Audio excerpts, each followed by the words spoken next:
I wanna get in that country world once again.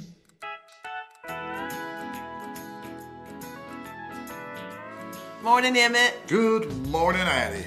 Ooh, there's a little pep to your step this morning there. Yeah, trying to be, a little bit. I'm actually getting the full 8 hours right now. I decided to just give into it and start getting ready for bed around 9. That's incredible. It's tough, because you spend your whole childhood, wanting to stay up till midnight, and your whole adolescence and your 20s and your 30s, like, I'm going to be up till 2 in the morning. And at a certain point, you're like, I just want to go to bed at 9:45, 10 o'clock and get right to bed.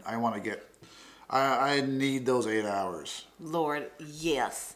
I mean, apparently, if you don't get enough sleep, it impacts like your ability to like keep your weight at a nice moderate level, which I'm always about trying to do that. And so I had no idea the connection between weight loss and sleep.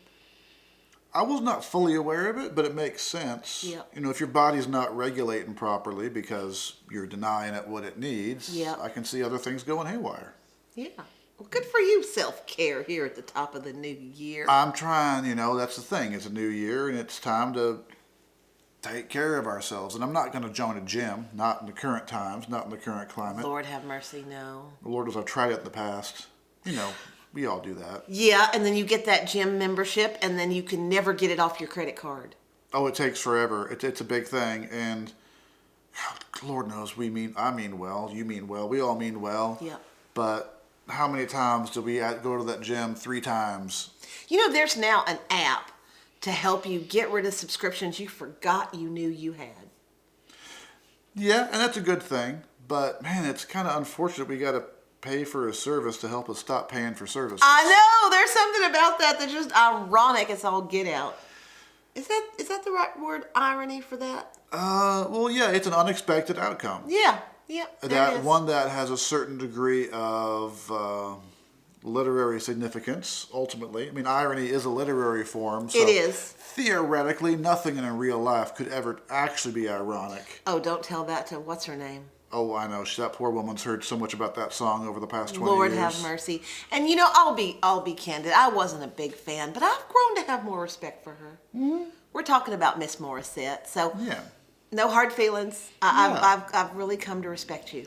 Yeah, and again, she knows that song is completely inaccurate. I mean, I've seen her do parodies of it. She's made fun of it. She knows.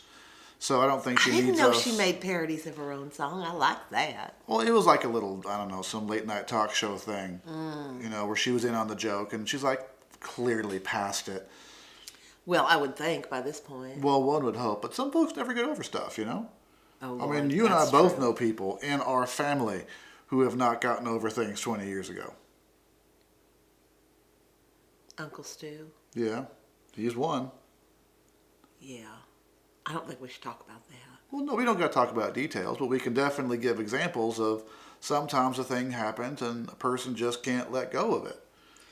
Like a dog with a bone. Yeah. But there is that something will just grab a hold of your soul. Yeah, and you got to let it go. And the thing is, you're not doing it for anybody else but yourself. Because ultimately, that kind of thing only hurts yourself. Look at you, all kinds of wise up in here today. Well, what can I say? I'm hydrating and I'm getting good sleep and I'm trying to take care of myself, and I'm taking care of yourself isn't just about the body, it's also about the mind. No, absolutely. They talk about you want to put, like when you're on a plane, you want to put the mask on yourself before you put the mask on somebody else. The oxygen mask. Yeah. Not one of those sleep masks. No. Because then you just don't know what's happening. Yeah, no. Although there have been plenty of times in life I just want to put the sleep mask on and not know what's going on. Well, there you go. You put the sleep mask on and you got to put it on somebody else. It's like a game. You got to figure out how to get it on the right space. It's like a whole new version of pin the tail on the donkey for adults that just don't want to know more.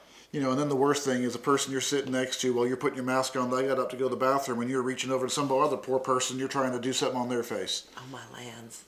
I mean, this is a future that I'd like to imagine of just complete and total absurdity. There's something beautiful about absurdity. Well, it's the idea that ultimately nothing matters because nothing makes sense and nobody is in charge of everything. Are you telling we're just living in a Brecht play? No, I'd say more Unesco. If it was a Brecht play, we'd be really didactic about stuff and telling people what the meaning was of everything all the time. Yeah, we don't want to do that. No. Yeah, that's right. I studied my theater. I So know did all I. about, yeah. But I gotta say, I never liked Brecht very much. He had a chip on his shoulder. You know what? I didn't either. You know, there was a sign in my high school library. Because they had various quotes from various authors all over the library, right? Right. And there was one that was, "Words are all we have." And it was by Eugene Ionesco. Yeah. And I didn't understand why that was funny till about 10 years later, and I actually read one of his plays. No. Ionesco, he wrote basically a lot of nonsense. And He wrote a lot of I don't nonsense. mean that he was wrong. I mean, No. he literally wrote A nonsense. lot of nonsense. Yeah. Yeah. So- Intentionally. Intentional nonsense. Because that was a whole movement back in the time. The idea, Yeah. it was a reaction to World War II. Yeah. World War I and World War II. Well, it's like nothing made sense, so why try to make Yeah. sense? In a world that is complete madness, embrace the fact that nothing makes sense. Yep. But you can't go very far with that, can you? No. I mean, eventually, at some point, you have to get back on the road. You know, you can take a lot of meandering side streets, but eventually, you got to get your life back on the highway. Well, coming from us, that's saying an awful lot now, isn't it? Yeah.